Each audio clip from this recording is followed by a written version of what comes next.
front of me is VIVO V40 Lite, and today I would like to show you how you can apply animated live wallpaper called Magic Fluids.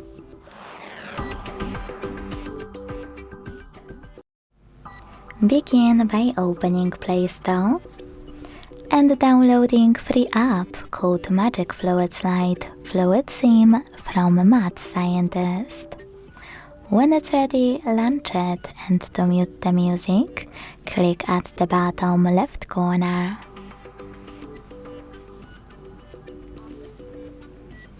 Then select Consent. Click on this gear at the top left corner and select all of those options.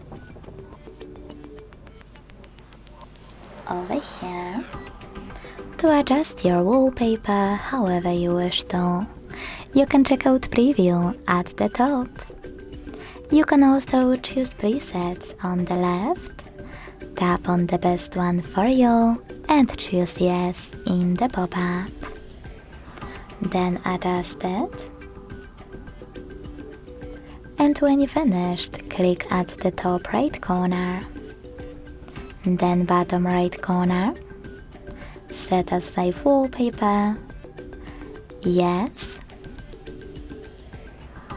Apply at the bottom right corner, and last but not least, decide where you wish to apply it by clicking on one of those options. Now when I go back, as you can see, my wallpaper was successfully applied. Thanks so much for watching. If you enjoyed this video, leave a like, comment and subscribe. Bye!